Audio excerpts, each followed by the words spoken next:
Amigos, ¿cómo están? Muy buenas noches, bienvenidos a su programa Enfoque. Hace 8 días dialogábamos de la paralización de las movilizaciones.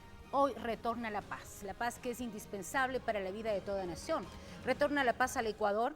El presidente hace pocas horas formalizó ya los acuerdos en la mesa de diálogo por la paz, derogando el decreto 883. Tras conversaciones entre el gobierno nacional y el movimiento indígena, finalizó el paro que había cautizado al Ecuador por 11 días.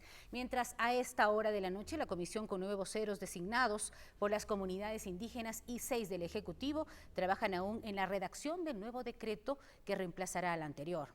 Vamos a hacer una revisión de lo que nos dejó esta paralización. Creo que es necesario analizar qué lecciones importantes nos deja estas manifestaciones, porque sin duda movilizarse o manifestarse es un derecho histórico y legítimo, pero nuestros ojos vieron violencia, angustia, paralizaciones, bloqueos, desabastecimiento, una verdadera convulsión social contra el retiro del subsidio de los combustibles. Hemos visto, oído y vivido escenas de dolor y violencia en nuestra patria que quedarán grabados en nuestra retina. Momentos en donde el fanatismo, la división y la intolerancia estaban a flor de piel, con nuestra familia, con nuestros amigos, con la sociedad. No queremos un Ecuador así. 8 personas fallecieron, ese es el balance dado hasta hace pocas horas por la Defensoría del Pueblo de la SUAY. Cientos de heridos y detenidos, pérdidas y destrucción.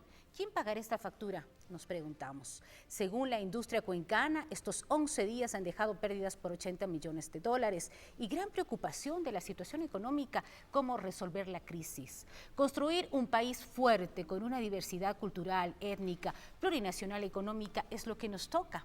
Y está en cada uno de nosotros también hacerlo. Como sociedad perdimos mucho, pero quedan lecciones de influir positivamente para generar el bien común.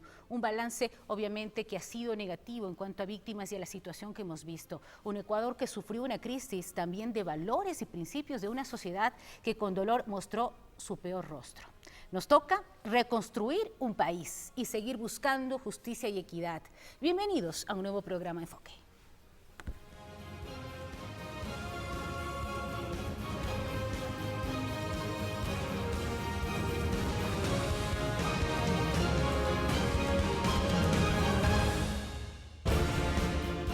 Gracias por acompañarnos cada lunes en este programa de análisis y opinión. Y hoy un tema que tenemos que analizarlo a fondo, a veces el tiempo nos queda corto y sin duda pues este día no va a ser la excepción. Damos la bienvenida a nuestros panelistas, el señor gobernador de la provincia de la SUAY, Javier Martínez nos acompaña, un gusto que esté con nosotros Javier. Sabemos esa agenda apretada, yo le decía hace pocos minutos, en estos 11 días ha podido conciliar el sueño, vamos a preguntarle. Y también queremos agradecer la presencia del director ejecutivo de la Cámara de Industrias de Cuenca, Andrés Robalino. Andrés, un gusto que esté con nosotros y que también nos acompañe en este espacio. Más adelante tendremos vía telefónica una llamada con la Defensoría del Pueblo, en donde conoceremos también este saldo y todo el balance que han dejado pues en pérdidas humanas esta marcha, estas manifestaciones y estas protestas, porque más allá de marchas, en realidad, como decimos, se ha generado muchísima violencia que nos queda amargamente y vamos a ver qué lecciones aprendemos de ello. Bienvenido, vamos a empezar con el señor gobernador, gracias de nuevo por estar aquí con nosotros y pues hoy Cuenca y el país volvió a la calma, volvemos a nuestra rutina diaria y volvemos a trabajar y progresar. Se cedió, pero a veces el ceder también es avanzar, señor gobernador, bienvenido. Muy buenas noches, Karina, muchísimas gracias. Siempre es importante poder compartir con ustedes la información que nosotros tenemos y también un saludo cordial y muy afectuoso a todos nuestros televidentes de acá de Unción y del programa Enfoque.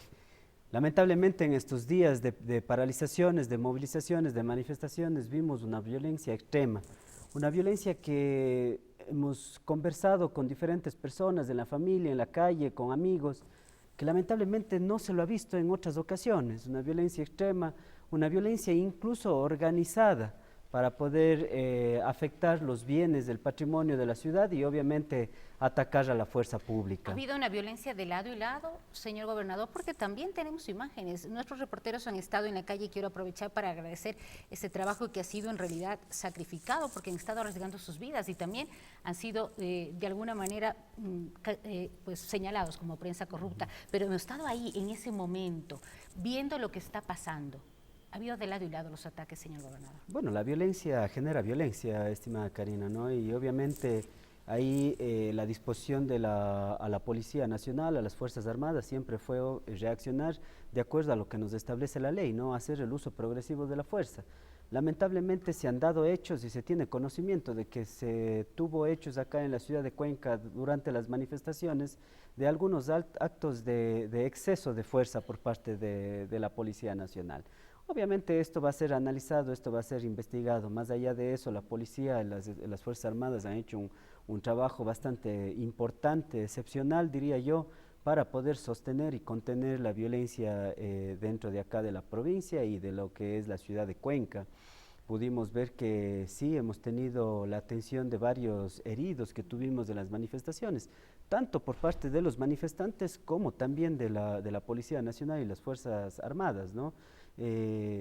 Pero dentro de lo que fueron las manifestaciones no tuvimos acá en la provincia de La Suay ningún fallecido. Entonces, esto también es importante destacar, fue un logro importante que se tuvo acá, no tener este tipo de situaciones fatales dentro de nuestra provincia. Esto también por el actor profesional que tuvo la Policía Nacional y las Fuerzas Armadas.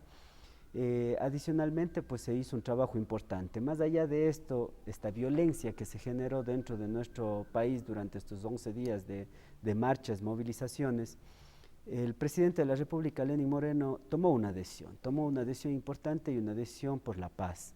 Y obviamente en estos casos a veces ceder no quiere decir una derrota, sino más bien es importante pensar en la ciudadanía, es importante pensar en el beneficio de todos nosotros. Bueno, vamos a analizar más adelante también cómo se generó esta violencia. Tenemos imágenes y quisiéramos irlo compartiendo con usted. Saludamos, como decíamos, al director ejecutivo de la Cámara de Industrias, pues Andrés. ¿Cuál es esta lección que deja para el sector empresarial, para las cámaras? Esta paralización que sin duda ha sido dura, se hablaban de 80 millones de dólares durante estos 11 días. ¿Y qué es lo que dejan, qué es lo que dice el sector industrial ante ello? Bueno, como usted bien indica, 80 millones de dólares de pérdida de ventas, no solamente el sector industrial, en la Cámara de Industrias están afiliadas algunos otros sectores, el sector de software, inclusive el sector turístico, algo del sector turístico, pero ¿qué es lo más importante? Detrás de esos 80 millones de dólares no solo son grandes empresas, nuestras empresas afiliadas son el 80% son pequeñas y medianas. Entonces es un gran porcentaje de esos 80 millones de dólares que se dejaron sin vender. Y por diferentes razones, cuando se tenía producto no se lo podía sacar porque no habían carreteras que estaban abiertas. Cuando no se podía producir era por un tema de falta de materias primas, falta de combustibles, diferentes razones. Inclusive los mismos empleados no podían acceder a llegar a las fábricas por el cierre de vías. Entonces la situación en estos 11 días de paralización fue caótica para las empresas. Obviamente empresas grandes, medianas, pueden aguantar un poco más esta situación que genera una situación compleja, pero pedirle a un microempresario, a un pequeño empresario que pueda aguantar 10 días sin vender, puede transformarse en la quiebra del negocio. Y ahí es cuando es importante ir avanzando en el análisis. ¿Qué pasa cuando una pequeña, una mediana o una gran empresa quiebran? Los más afectados son la gente pobre, o son la gente que vive desempleo. Y eso a veces no nos damos cuenta y decimos, bueno, como yo he escuchado en las redes sociales, bueno, ¿qué importan que los ricos no vendan durante 11 días? No se trata de hablar de los ricos o los pobres, ya tuvimos 10 años de división. Creo que una de las lecciones, como usted me está consultando, que nos quedó es, ojalá en algún momento podamos ver un país unido, en donde no importen las ideologías, obviamente menos aún el tono de piel, sino que importe el querer desarrollarse por un bien general, por sacar a la familia adelante, por sacar a una ciudad, un país adelante. Pero penosamente eso no se vio, como bien indica el señor gobernador y como bien indicó usted en la introducción del programa. Se vio una violencia admirable, preocupante más que nada. Yo el otro día hablaba en una entrevista y me decían, ¿por qué tanta violencia? Digo, creo que es también mucha de la retención que hubo de las personas de 10 años de no poder hacer nada. Recordemos que hace 10 años, hace 2, 3 años en el gobierno pasado era casi imposible poder salir a hacer manifestaciones, ¿no? Y si algo pasaba con algún ministro, un presidente, iba inmediatamente a la cárcel. Entonces creo que también fue como que la gota que derramó el vaso y la gente estaba ya con los ánimos caldeados desde hace muchos años y obviamente esto explotó. También puede haber sido exacto. como la gota que posiblemente derramó el vaso. la ayudó mucho la medida económica, porque creo que la situación económica en el país es compleja. Hay 5.2 millones de personas sin empleo, entonces eso genera una presión social. Se esperaba el sector industrial que obviamente se ceda en esta situación porque decían que era una medida que más beneficiaba al sector industrial, empresarial, comercial, productivo del país. No, en realidad el eliminar los subsidios no tiene ningún beneficio al sector industrial, más bien se le perjudica porque el momento que elimina los subsidios, el costo del transporte, de llevar los productos, materias primas o bienes finales, termina siendo más caro para la empresa y la empresa tiene que pagar más para mover sus productos, entonces no tenía ningún beneficio. Lo que sí estábamos conscientes es que tener un subsidio, y asumo que hablaremos de esto, pero tener un subsidio dirigido para una empresa que genera rentabilidad no es un subsidio bien dirigido. El subsidio debe ir dirigido a las personas que menos tienen, tipo gas licuado del petróleo. Si usted quiere y no tiene la capacidad económica, usted tiene un precio especial para el gas licuado del petróleo. Aún así, el gas licuado del petróleo en algún momento debería focalizarse, porque no es lo mismo utilizar un cilindro de gas para cocinar que para calentar la piscina. Son dos cosas completamente diferentes. Pero el subsidio en sí no puede ir dirigido a una empresa con rentabilidad. Debería ir dirigido hacia las personas que utilizan el servicio público y asumimos nosotros que en este cambio de decreto se buscará el focalizar, como ya creo que lo han dicho representantes tanto de la CONAIE, de los indígenas, como el mismo presidente. Y vamos justamente a revisar qué es lo que se dio a conocer en esta tarde. No sé si nos pueden ayudar con el decreto, la parte central del decreto, porque corresponden 2 hojas para que la ciudadanía pueda enterarse. Pues para la CONAIE, dice el presidente, cumplió, se dio la derogatoria del decreto 883 y hoy justamente se difundió el siguiente decreto que quisiéramos que ustedes puedan observarlo, pero en su parte central dice el artículo 1, déjese sin efecto el decreto ejecutivo número 883 del 1 de octubre, publicado en el suplemento del registro oficial número 52. Artículo 2, procédase de manera inmediata a la elaboración de un nuevo decreto ejecutivo que permita una política de subsidios de combustibles con un enfoque integral con criterios de racionalización, focalización, sectoralización, que precautele de esta manera y se destine al beneficio de personas de mayores recursos económicos ni a contrabandistas de combustible. Esto no se destine, dice claramente, al beneficio de personas de mayores recursos ni tampoco contrabandistas de combustible. La disposición transitoria hasta que se expide el nuevo decreto, que en este momento lo están justamente analizando, se vuelve a los precios establecidos antes de la vigencia del decreto ejecutivo 883 del 1 de octubre de 2019. Los precios en las estaciones de servicio se implementarán desde el día martes 15 de octubre, esto quiere decir desde el día de mañana se vuelve pues al costo que estaba habitual del combustible. La disposición derogatoria dice deróguense las disposiciones del igual o menor jerarquía que se oponga al presente decreto. Disposición final, el presente decreto ejecutivo entrará en vigencia a partir de la publicación del mismo, dado en Guayaquil 14 de octubre. Ahí está entonces el decreto que se dio esta tarde. Mientras tanto se está todavía estudiando y preparando el decreto que sería el definitivo y vamos a irlo analizando, pero antes de enfocarnos, señor gobernador, el día de mañana vuelve el combustible al valor inicial antes de la presentación del decreto 883. Esto ya está indicado en las gasolineras, esto ya está manejado de alguna manera con el tema del control. Sí, así es. Efectivamente, nosotros estamos realizando varios controles. Desde mañana ya se activa lo que es de Intendencia General de Policía, comisarios, jefes y tenientes políticos para hacer el control correspondiente y que los precios regresen al valor anterior a lo que fue emitido el decreto ejecutivo 883. También nosotros justamente estamos haciendo un trabajo importante con el abastecimiento del gas. Lamentablemente durante estos días en algunos convoys pudimos realizar el ingreso de este producto, pero se generó un desabastecimiento. Lamentablemente en la provincia del Cañar nosotros teníamos 12 vehículos de carga pesada, lo que son las plataformas y las bombonas, que eran los vehículos que normalmente abastecían a la provincia de La Suay y obviamente a la provincia del Cañar. Lamentablemente el momento que fueron retenidos estos vehículos estaban bajando hacia la costa para recargar del GLP. El día de hoy ya subieron estos vehículos, están ya realizando lo que es el envase en los tanques de gas, y desde el día de mañana ya empezaremos a tener una normalización.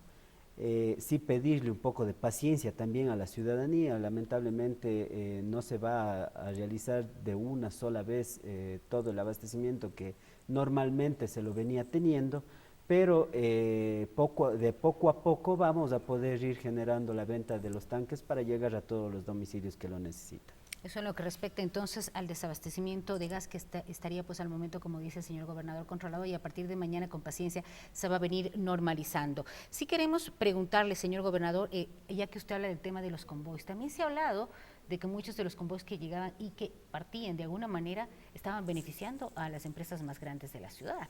¿Qué nos dice al respecto? Bueno, hemos tenido este tipo de comentarios, más bien nosotros siempre hemos tenido la intención de ampliar al máximo este beneficio que lo estábamos dando con las Fuerzas Armadas y la Policía Nacional, ¿no? Fueron horas muy fuertes, muy duras, aproximadamente en promedio se demoraba 32 horas en pasar los convoys, tanto los que iban desde la provincia de La Suay hacia la parte de la costa de la provincia del Oro, y a su vez los que subían desde el Oro hacia el Azuay. Horas muy fuertes porque teníamos puntos muy álgidos, principalmente en lo que era Tarqui, en lo que era Santa Isabel. También en Girón teníamos cierres de las vías, en la parte de Pucará, en el sector de Sarayunga también teníamos un cierre importante de las vías con mucho material pétreo que había sido depositado en las vías para evitar el paso justamente de cualquier tipo de vehículo. Estos convoys nosotros, claro, lo empezamos a coordinar con las diferentes cámaras de comercio, cámaras de industria, porque son quienes obviamente tienen todos los contactos para poder hacerlo.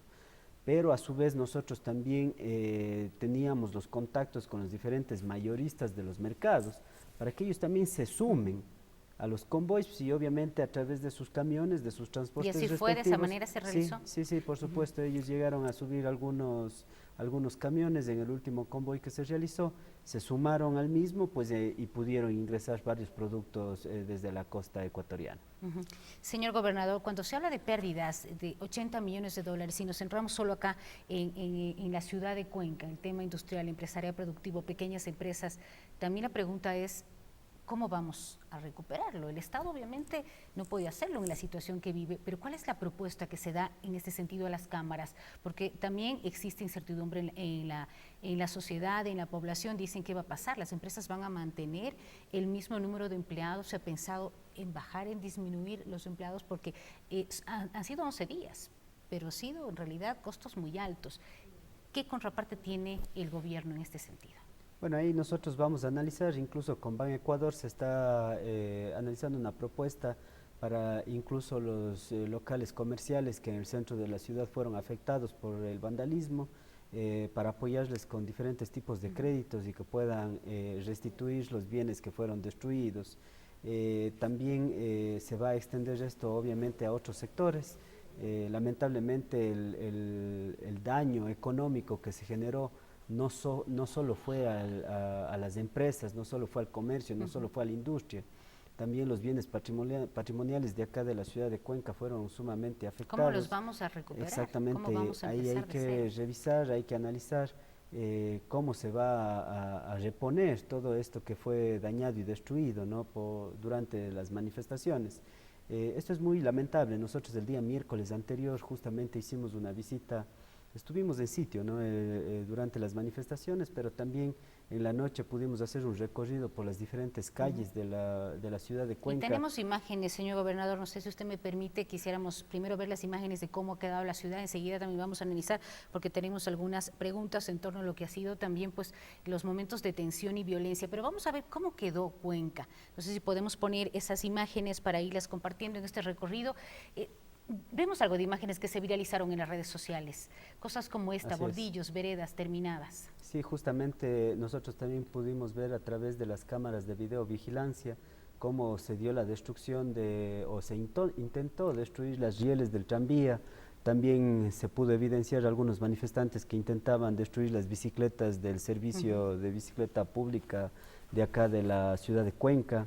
y las pérdidas fueron importantes. Veíamos cómo destruían las bancas de los parques para utilizar ese material como proyectiles en contra de la Policía Nacional, las veredas cómo eran destruidas, atacaban a los edificios.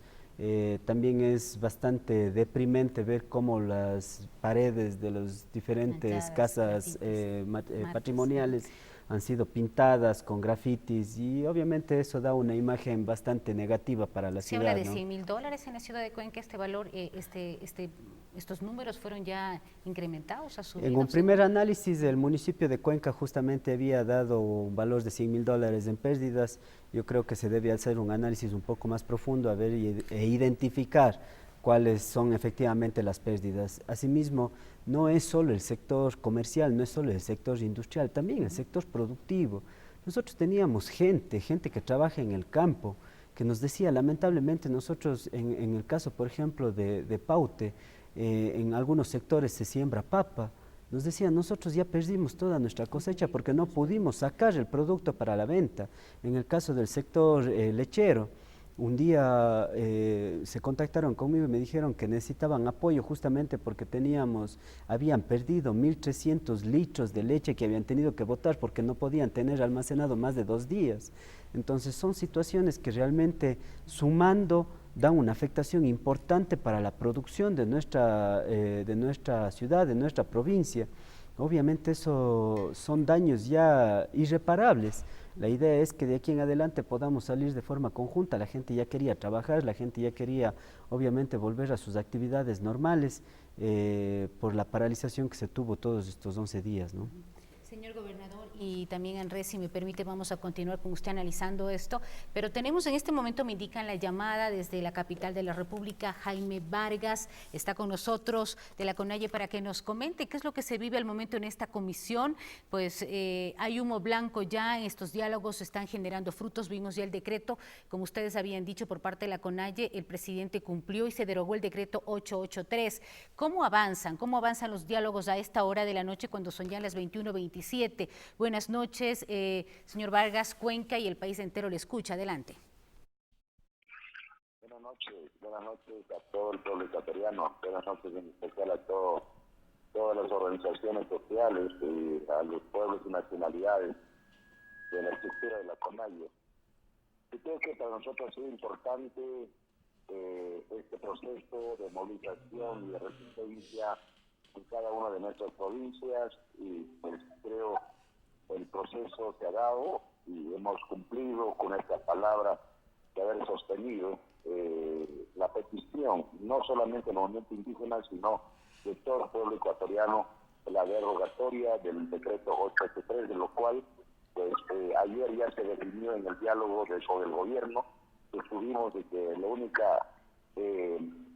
único pedido del pueblo ecuatoriano era la derogatoria, en lo cual pues llegamos a acuerdos y ese acuerdo acaba de ya efectivizar mediante el decreto donde se deja sin efecto derogatorio, o sea, se deroga automáticamente ya el decreto 883. Así es que en el decreto que acaba de salir en este momento, esto quiere decir de que desde el 0 horas de este 15 de octubre se normaliza todos los precios de gasolina, de diésel y también de pasaje, todo lo que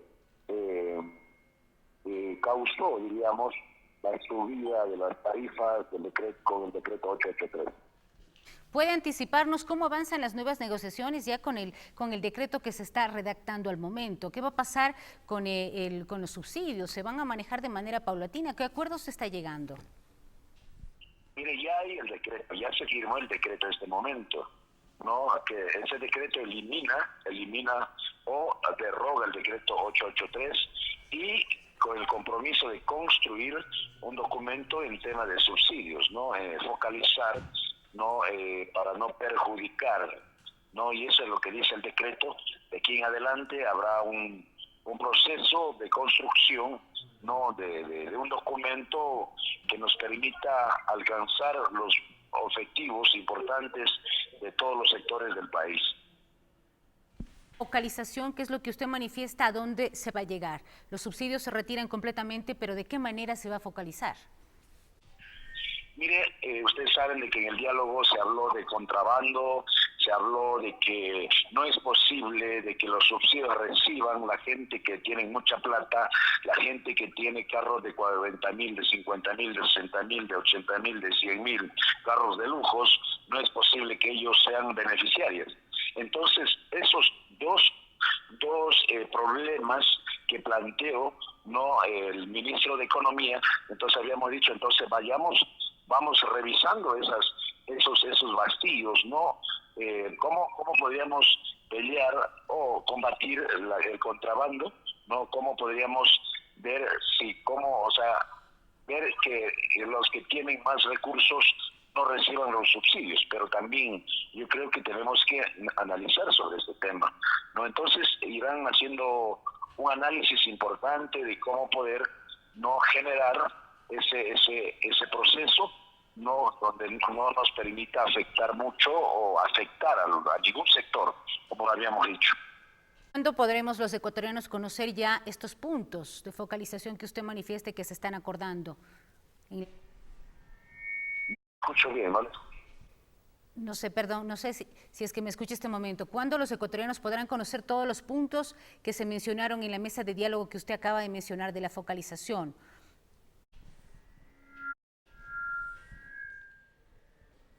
No sé si nos escucha. Problema en la llamada telefónica. Ahí estamos. Teníamos algún problema, muchísimas gracias. En todo caso, habíamos escuchado pues también al directivo de la CONAIE hablar de lo que se está llegando, estos consensos, y se habla de la focalización, usted lo mencionó hace minutos atrás, como sector industrial e empresarial. ¿Qué es lo que esperarían de estos nuevos diálogos, Andrés?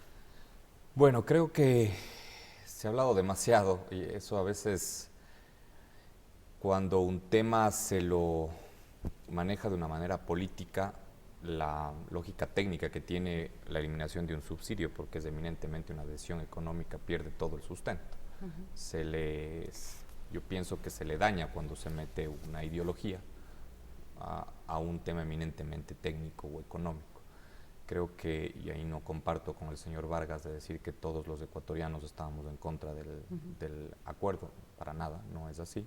Eso puede hablar el señor Vargas en representación de las personas que él representa. Se habla de una minoría del 7% en lo que tiene que ver con lo que sea, no importa. Todo el mundo tiene derecho a tener su posición, pero no puede hablar que todos los ecuatorianos tienen la posición de haberlo derogado. Pero creo que sí, todos los ecuatorianos estamos de acuerdo en que los subsidios deben ir dirigidos a las personas que menos tienen. Como yo le puse el ejemplo antes del gas licuado del petróleo, no es lo mismo cocinar con un cilindro de gas que calentar una piscina con un cilindro de gas, o peor aún, utilizar en un restaurante un cilindro de gas subsidiado. ¿Por qué? Porque yo estoy utilizando un subsidio para generar una rentabilidad, ya sea una rentabilidad personal por bañarme en una piscina caliente, o una rentabilidad económica por vender productos en un restaurante, o beneficiarme de un subsidio del diésel dando un servicio público que es el transporte y generando ganancia de ese subsidio, que lo pagamos todos los ecuatorianos. Eso a veces no nos damos cuenta, porque el subsidio sale de todos para pagar a esas empresas. Entonces, creo que, y ojalá, el desarrollo de este nuevo decreto presidencial tenga incluido esta focalización. Es importante distribuir los subsidios a los que menos tienen, no a los que más tienen. No es lo mismo utilizar en el diésel para temas relacionados al agro que para temas relacionados a actividades que pueden generar una rentabilidad específica. Entonces, hay que focalizarlos. Somos el único país, conjuntamente con Venezuela, estamos en una lista no muy agradable, de que subsidiamos los combustibles. Entonces, obviamente, un subsidio de cualquier producto genera contrabando. Y eso usted recordará lo que pasaba con los licores desde Perú o desde Colombia, que venían contrabandeados acá. Entonces, hay que modificarlo, hay que reestructurarle al decreto y tratar de que el subsidio vaya a los que menos tienen. Vamos nuevamente a tener este contacto telefónico. Está de nuevo Jaime Vargas desde Quito, pues en esta reunión, esta mesa de diálogo que se mantiene con el presidente y esta comisión especial en donde pues dijo ya se ha manejado la derogatoria del decreto y hay puntos y el tema de focalización. Señor Vargas, de nuevo bienvenido. Tuvimos un pequeño problema, pero estamos ya nuevamente en la línea para que nos comente en realidad cuándo los ecuatorianos conoceremos estos puntos a los que usted hace referencia del tema de focalización con los detalles para ver qué sectores en realidad serían, pues como usted manifestaba, no beneficiados, sino que se genere este bien común de una manera focalizada. ¿Cómo se manejaría?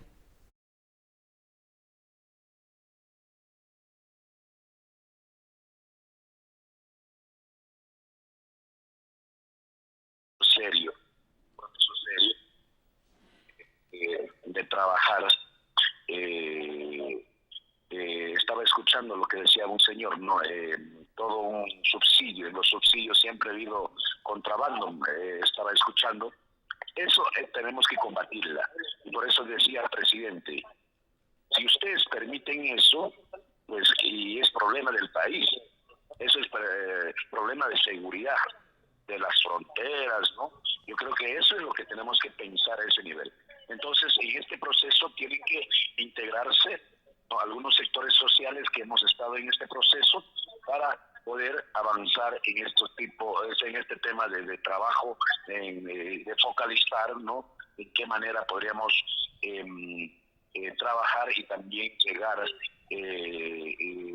con los beneficios, diríamos, que nos permita, ¿no?, generar, como digo, este documento que nos permita, pues,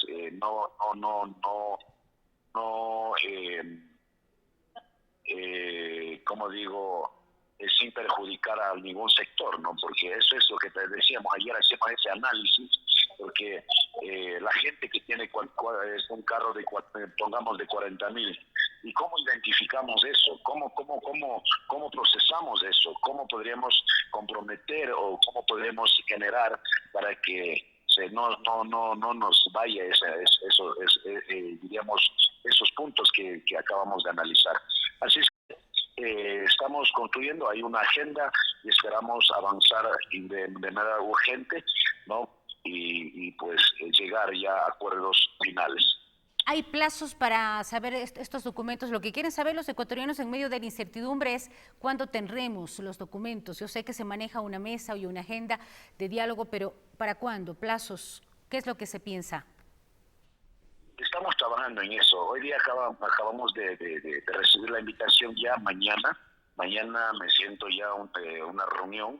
Hay un compromiso que las Naciones Unidas, en conferencia episcopal, las mismas Fuerzas Armadas, nos garantizaría construir este trabajo, ¿no? Entonces, mañana tenemos un trabajo, vamos a reunir, pero separadamente, porque tenemos que buscar o construir una propuesta, ¿no?, desde la sociedad civil y también desde el Estado para poder no generar, no de manera conjunta, la propuesta. Así es que estamos en eso trabajando, es el inicio, ¿no? Y yo creo que el Ecuador lo conoce, el compromiso fue de que se derrogue porque automáticamente todo lo que ustedes saben del Ecuador ya subió los pasajes, subió la gasolina, entonces ha habido serios inconvenientes. No ha sido suficiente los 1.300 millones de dólares que pueda recaudar, ¿no?, o pueda fondear, ¿no?, el Ecuador o el Estado para beneficiar posiblemente, supuestamente para beneficiar a los más pobres, a los más humildes o a los más escasos de recursos económicos, de lo cual creo que no es suficiente. Entonces, bajo ese análisis, esta comisión tendrá que construir. Muchísimas gracias a Jaime Vargas, presidente de la CONAIE. Gracias por dispensarme unos minutos, porque sabemos que están en la mesa de diálogo, pero también es necesario que la ciudadanía conozca cuándo tendremos estos documentos para saber a dónde se apunta también con pues las medidas económicas. Volvemos a nuestro panel de invitados y sí quisiéramos preguntarle, ¿hay algunas propuestas de la Cámara de Industrias, Comercio y Producción en el caso de los feriados que se acercan? Porque han propuesto trabajar en los feriados también, alguna, no sé, comercio sobre todo. En ese sentido, ¿cuál es el planteamiento de la Cámara para volver a trabajar y qué va a pasar con lo que quedó? A ver, recuperar lo que se perdió en los 11 días de paro es imposible. Es como que cuando uno sale de vacaciones, uno es vendedor y quiere recuperar los días de vacaciones vendiendo más. Suena sencillo decirlo, pero obviamente uno puede vender más si el mercado compra más. Pero si el mercado compra lo mismo, uno nunca va a recuperar los días de vacación. Entonces, obviamente, recuperar esos 11 días de paro, que como yo dije antes, el efecto mayor es a los pequeños, a los micro pequeños, a los medianos, es imposible. Obviamente eso va a quedar ya como parte de una pérdida para la empresa, que va a significar un efecto negativo para el mismo sector productivo, para lo poco que posiblemente se iba a crecer este año. Posiblemente esos 11 días se llevaron lo poco que se podía crecer. Entonces, estando conscientes que el problema económico del Ecuador no solamente radica en el déficit fiscal, sino también en los 5.2 millones de personas que no tienen empleo en el Ecuador, además de que se ha perdido la competitividad durante los últimos 7, 8 años por lo caro que ha sido el Ecuador comparado con otros países. Una comparación muy sencilla: en la misma moneda del dólar, Estados Unidos ha tenido una inflación en 10 años, 2007-2017, del 15%, y el Ecuador en los mismos 10 años tuvo una inflación del 45%. Entonces, el triple de inflación en una misma moneda. Por lo tanto, fue más caro producir en el Ecuador que producir en los Estados Unidos. Solamente en ese periodo. Como ejemplo. Entonces eso hace que nuestra competitividad se reduzca, nuestra capacidad de generar empleo se reduce, nuestra capacidad de poder vender y competir con productos en el mercado nacional o en el mercado exterior se reduce. Entonces la situación productiva comienza a ser bastante complejo.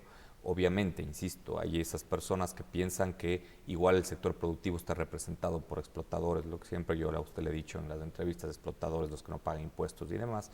Pero hay que estar conscientes que Cuenca, y hablo específicamente de Cuenca, vive del sector productivo, y no ahora con las empresas que actualmente representan a Cuenca, sino el sector productivo desde hace más de 100, 150 años, sector artesanal, de joyas, de los sombreros de paja toquilla. Cuenca ha vivido del sector productivo. Si es que no hay sector productivo en Cuenca, no hay el 60% de empleo en Cuenca. Si es que no hay el 60% de empleo en Cuenca, no hay Cuenca. Es así de sencillo. Deberíamos estar conscientes de eso, pero a veces es difícil porque hay estas divisiones de que el sector productivo es la élite y los que no están en el sector productivo son los pobres. Bueno, no pasa eso, ¿no? Y eso ya hay que acabar con esa situación. Vamos a la pausa publicitaria. Queremos invitarles a ustedes que sigan con nosotros en Enfoque. Vamos a tener también más adelante un contacto telefónico con la Defensoría del Pueblo para que nos comente cómo está el balance hasta el día de hoy. 8 fallecidos es que nos han reportado hace un par de horas. Vamos a regresar en Enfoque.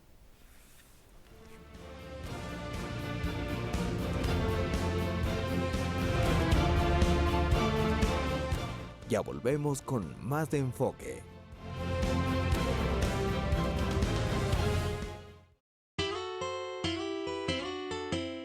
Unidad Educativa Príncipe de Paz, desde 1992, formando líderes y emprendedores. Nuestra enseñanza es personalizada, de calidad académica, basada en principios y valores cristianos, con profesionales de alto nivel. Contamos con inicial de 2 a 4 años, con énfasis en estimulación psicopedagógica y desarrollo de motricidad, preparatoria, básica elemental, básica media, básica superior y bachillerato. En instalaciones cómodas y seguras, laboratorios de inglés, computación y química a la vanguardia tecnológica. Ven, sé parte de la Unidad Educativa Príncipe de Paz. Separe su cupo llamando al 288-4043. Unidad Educativa Príncipe de Paz. La educación que hace la diferencia. Más gigas, más redes y más llamadas. Tu paquete prepago de $3 ahora te da 1.5 gigas, WhatsApp y Facebook Messenger gratis. Y además llamadas ilimitadas Claro Móvil. Solo por $3. Cómpralo en tu punto Claro favorito. ¡Prepago chévere!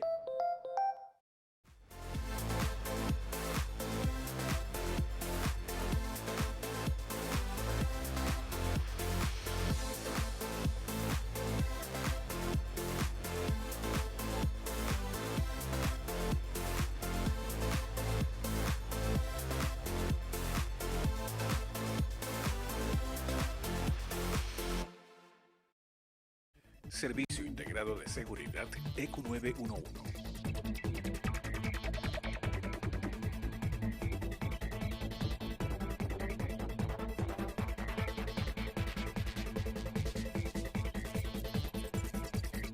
ECU 911, ¿cuál es su emergencia?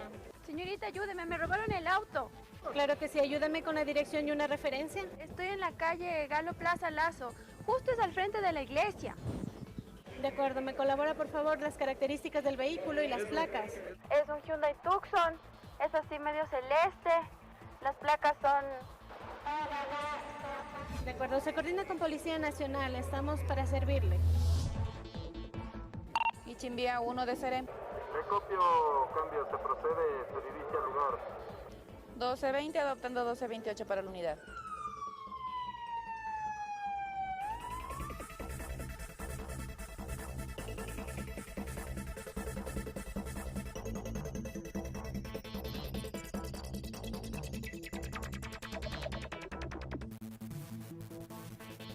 Este es el proceso que realizamos en el ECU 911 para atender las emergencias ciudadanas. Cada día reafirmamos nuestro compromiso por tu seguridad. Servicio Integrado de Seguridad ECU 911. El gobierno de todos.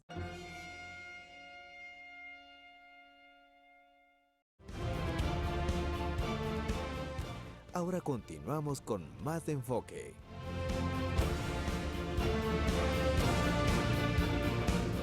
Estamos de regreso en su programa Enfoque, analizando junto a nuestros invitados el señor gobernador de la provincia y el director ejecutivo de la Cámara de Industrias de Cuenca y algunos invitados también vía telefónica con contactos que nos ha dejado esta paralización de 11 días. ¿Qué lecciones nos deja nuestro país? Lo estamos conversando y también el saldo, pues de alguna manera negativo que dejó esto. Según el séptimo informe ejecutivo de personas pues que han sido detenidas por el paro nacional, el estado de excepción, es lo que nos envía la Defensoría del Pueblo. A esta hora de la tarde tenemos un cuadro que quisiéramos que ustedes lo puedan observar. Primero el tema de los detenidos. Está... no sé si podemos observar ahí, perfecto. En la provincia de Azuay, el reporte es de 55 personas detenidas, en el Oro 9 personas, en el Cañar 20, Chimborazo 17, Esmeraldas 18, Guayas con 310 personas detenidas, Imbabura 45, Cotopaxi 2, Loja 17, Los Ríos 10, Manabí 8, Morona Santiago 15 personas detenidas, Orellana 14, Pastaza 8, Pichincha 532 personas detenidas, Santa Elena 12, Sucumbíos 41, Tungurahua 59, en total general de 1.192. Esto fue hasta el día 14, ¿verdad? Pues es el reporte que presenta la Defensoría del Pueblo. Y también podemos analizar de inmediato otros cuadros que nos trae con el número de fallecidos, es lo que reporta también el fuente del sistema de consejo de la Defensoría Nacional. Dice la información de las personas fallecidas y heridas. Estos son datos de la Defensoría. De la información remitida de la Defensoría del Pueblo hasta la fecha existen confirmación de 8 personas fallecidas de escala nacional, siendo Pichincha la provincia con la mayor incidencia de este sentido. Las personas fallecidas han sido pues Raúl Chilpe, Marco Otto, José Daniel Chaluiza Cusco, Inocencio Tucumbi, José Rodrigo Chaluiza, Abelardo Vega, Silvia Marlene Mera y Edison Eduardo Mosquera. Se registraron 1.340 personas atendidas en el Ministerio de Salud Pública y pues aquí básicamente en la provincia de La Azuay son 122 personas y en Guayas 46 y en Pichincha 903. Estos son datos de la Defensoría del Pueblo. Vamos, no sé si me indican, tenemos ya la llamada con el Defensor del Pueblo, si no me indican, por favor, cuando estemos listos. Estamos con la llamada telefónica. Muy buenas noches, adelante Cuenca y el país entero le escucha. Acabamos de leer el reporte que tenemos de la Defensoría del Pueblo. ¿Cuál es el análisis que ustedes dan de estos 11 días de paralización? Estamos justamente revisando qué es lo que nos ha dejado como lecciones este paro de 11 días a nuestro país. Buenas noches, Garina. Un afectuoso saludo a través de su medio a todos quienes nos escuchan, especialmente a los ciudadanos cuencanos, ciudadanas cuencanas. Efectivamente, el reporte que nos deja o las cifras que nos da el reporte que ha preparado la Defensoría del Pueblo es una paralización de 12 días con un número de personas fallecidas de 8 alrededor y obviamente de 1.192 personas detenidas, que valga la pena aclarar. De esas 1.192 personas detenidas, cerca de un 80% fueron liberadas, es decir, no se formalizaron ni los juicios penales, ni mucho menos se encuentran con prisiones preventivas. Aquello significa, obviamente, que el cerca del 80% de esas detenciones de las personas, de las 1.192, fueron frutos de detenciones arbitrarias, no fueron legalizadas a nivel de la Fiscalía General del Estado, ni mucho menos de la función judicial, que no hubieron ningún tipo de prisiones preventivas, y de esas hasta la fecha, hasta el 12 de octubre, de los 1.192, solo 274 procesos penales se instauraron, 274 procesos penales, esa es la información que incluso reporta la Fiscalía General del Estado, y de esos 274 personas procesadas penalmente, habrá alrededor de un 20-25% que se encuentran con prisiones preventivas.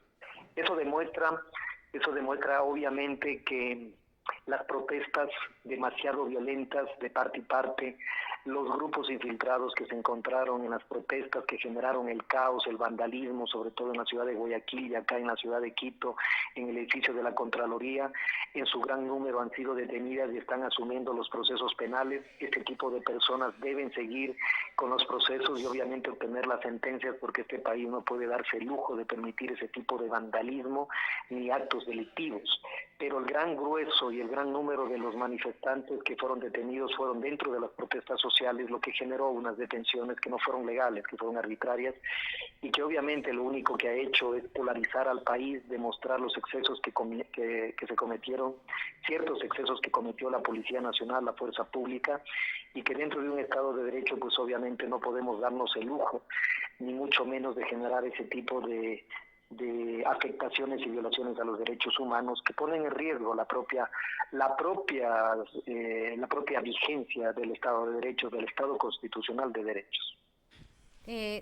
Si quisiéramos conocer, Freddy, justamente el prefecto de la SUAY, Yacu Pérez, a los medios de comunicación han manifestado sobre las personas desaparecidas. ¿Ustedes tienen en realidad datos de personas desaparecidas? ¿Hay denuncias de desaparecidos? No, nosotros no tenemos registrado personas desaparecidas, no nos han reportado. Posiblemente existan ese tipo de casos de personas desaparecidas, extraviadas, muchos sí han sido extraviados. Tomará en cuenta que la protesta del movimiento indígena era protesta de niños, adolescentes que acompañaban a sus padres, muchos de ellos con el tema de los lanzamientos de los gases se dispersaron, algunos se extraviaron, que ese fue un proceso en los albergues de tratar de reencontrarlos, pero hasta el día de hoy denuncias de desaparecidos a cargo de obviamente la fuerza pública no hemos registrado y no tenemos conocimiento de aquella. Mi estimado Freddy, también saber en realidad qué es lo que les deja como Defensoría del Pueblo, ustedes a nivel nacional, cuál es pues esta visión que dejan estos 12 días de manifestaciones al Ecuador, qué aprender de esto.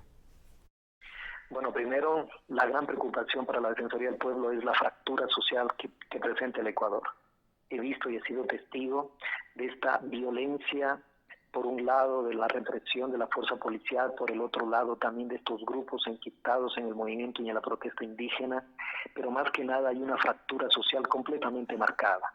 Grupos o clase media y media alta que han tenido un comportamiento y expresiones bastante raciales, discriminatorias contra el movimiento indígena, obviamente que de parte de cierto sector también del movimiento indígena, también con frases ofensivas hacia los otros sectores, lo que demuestra que estamos en una profunda fractura social, que es necesario, una vez superado esta crisis, empezar a reidentificarnos como ecuatorianos. Creo que es necesario dejar a un lado ciertas diferencias, ciertos prejuicios, ciertas consideraciones, inclusive ciertas condiciones raciales, sociales, políticas, y un poco empezarnos a ver y a ponernos en el lado de la otra persona, a empezarnos a reconocer como ecuatorianos que somos diversos, y creo que la diversidad es el mejor atributo que tenemos y que nos tiene que llevar a la unidad.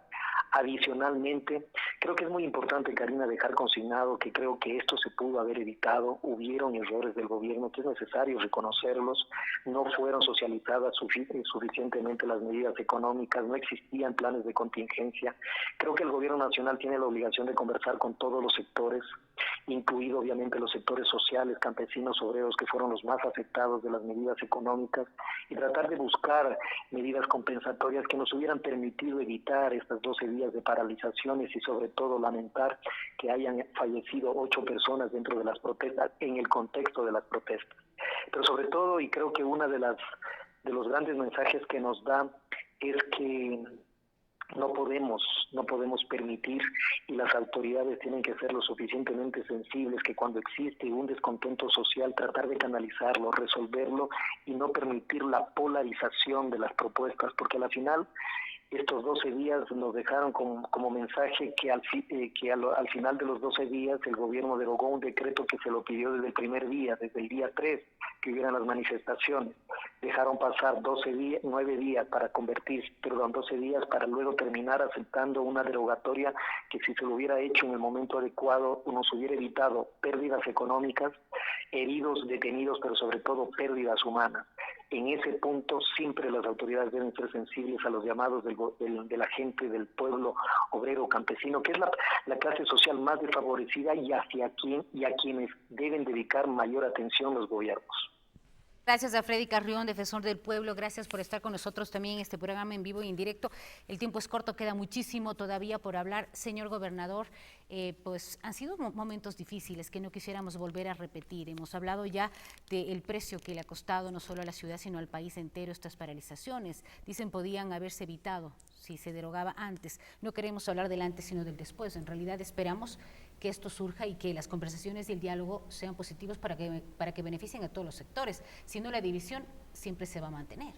Así es, Karina. Más bien nosotros siempre hemos tenido esa apertura suficiente para poder dialogar. En otras ocasiones, cuando he tenido la posibilidad de atender marchas que sí, efectivamente han sido pacíficas, nos hemos podido sentar a una mesa, conversar, recibir las propuestas y obviamente en base a eso ponernos a trabajar y poder definir beneficios para la ciudadanía. Lamentablemente en esta ocasión no fue así, fue mucha violencia la que se vivió. Es importante también aclarar que nosotros acá en la provincia de La Suay, siempre la policía, las Fuerzas Armadas salió a defenderse en las manifestaciones con armas no letales. Se habló de los gases lacrimógenos y ahora que habla de las armas y quisiera aprovechar y preguntarle, ¿los gases estaban caducados? ¿Esto no afectaba más a los manifestantes? No, bajo ninguna circunstancia, Karina. Más bien, en este sentido, estos gases pierden sus efectos justamente una vez que son caducados, ¿no? Y básicamente era el tema de la distancia que alcanzaba el proyectil del gas lacrimógeno, ¿no? Si el promedio es 120 metros, cuando está caducado alcanza 20 metros, 30 metros, y ese es básicamente el efecto que se tiene, pero no causa ningún daño ni es nocivo a la salud de las personas. ¿Qué es lo que le deja a usted en estos 12 días ya? Bueno, hay lecciones importantes. Recién estaba posicionado como gobernador. Son lecciones importantes que uno tiene que aprender. Hay muchas situaciones que nosotros tuvimos que vivir en estos días, noches enteras básicamente sin poder conciliar el sueño para poder apoyar a la gente. Nosotros tuvimos una apertura, tuvimos la oportunidad de conversar con los sectores del transporte, con estudiantes de la Universidad de Cuenca, con la FEU y con los profesores también de la Universidad de Cuenca.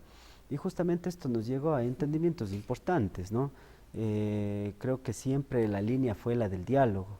Más allá de eso, lamentablemente hubieron sectores con los que definitivamente no pudimos conversar. En varias ocasiones yo hice el intento de conversar con el señor prefecto de la provincia de La Suay. Lamentablemente en ese sentido no tuvimos la apertura ni a través de llamadas telefónicas ni a través de una visita que se hizo en su momento. Lamentablemente no hubo esa apertura para poder dialogar. Justamente nos pregunta, señor gobernador, no quiero dejar a nuestro invitado también de la Cámara, pero nos están preguntando, ¿qué va a pasar con el señor prefecto de la provincia de La Suay? ¿Algún llamado de atención, alguna situación ante esto? Se toma pues diferentes situaciones en la capital de la República. Hay personas que han sido implicadas. Hemos visto al prefecto de La Suay que ha estado liderando de alguna manera estas manifestaciones. En este sentido, pues la justicia tendrá que determinar responsabilidades de las diferentes personas que han sido detenidas y que de una o de otra manera han estado involucradas en manifestaciones y en lo violentas que fueron, ¿no? Nosotros lo que podemos mencionar es que hubo un delito en contra de la ciudadanía al evitar que se dé el servicios públicos, ¿no? El mismo cierre de las vías sitiaron prácticamente a nuestra ciudad, a nuestra provincia, sin poder abastecer de productos básicos para el consumo. Y ahí también nos queda esa pregunta que quisiera terminar con Andrés. La realidad de nuestra ciudad de Cuenca, la provincia de La Suay, sitiada, con más días a este ritmo hubiese sido algo totalmente complejo, más de lo que se vivió. O sea, en realidad fue catastrófico. En realidad hay pocas personas que saben lo complejo que fue los 11 días sitiados, como bien indica el gobernador. Obviamente todo el mundo tiene el derecho a expresar su pensamiento, su forma de pensar, pero debe serlo de una manera pacífica. Pero sitiar a una ciudad, no dejar ni siquiera que entren medicinas, y Karina, le voy a poner un ejemplo que cuando yo lo escuché, ya un tema económico que se transformó en político, ya fue humanitario. El presidente de Solca nos indicó en una reunión que los niños con leucemia necesitan recibir un constante tratamiento, y si es que no se le da en el momento exacto, la enfermedad regresa a cero. Entonces, ver cómo personas, un número bastante reducido de personas, tomó la decisión de tomarse las carreteras, cerrar a la ciudad de Cuenca y ni siquiera permitir que medicinas para niños con leucemia, y esa es la parte que quiero que me entiendan, niños con leucemia, que no tienen nada que ver con las medidas económicas ni con la decisión del gobierno, iban a morirse. De esa manera. Y no les importó. No les importó. Ese es el grave problema, porque bueno fuera que les hubiera importado y hubieran abierto, pero no les importó, y estuvimos 11 días, nosotros, como bien indicó el gobernador, generamos estos convoys, se lograron hacer 3, si no estoy mal, pero también pudimos traer las medicinas de diálisis, que estaban las clínicas de diálisis casi desabastecidas, vía aérea. Por eso admira, obviamente no usted, Karina, pero admira que muchos periodistas pregunten o digan, solamente se preocuparon de los supermercados grandes, cuando no tienen ni el 5% de información, que acá a Cuenca pudimos traer 300 toneladas de productos, de diferentes productos, pero también medicinas y también productos o medicinas para las clínicas de diálisis. Y eso no se habla, eso no se dice. Y todo esto fue el caos que generó el cierre de las vías. Quien lo haya hecho, quien lo haya liderado, yo estoy completamente de acuerdo con el señor gobernador, la justicia será la que indique quién son los responsables de haber cerrado la ciudad sin ningún derecho. ¿Es una tranquilidad efímera para el país al momento o ya es una paz? El grave problema es que el Ecuador está pasando por una situación económica muy compleja.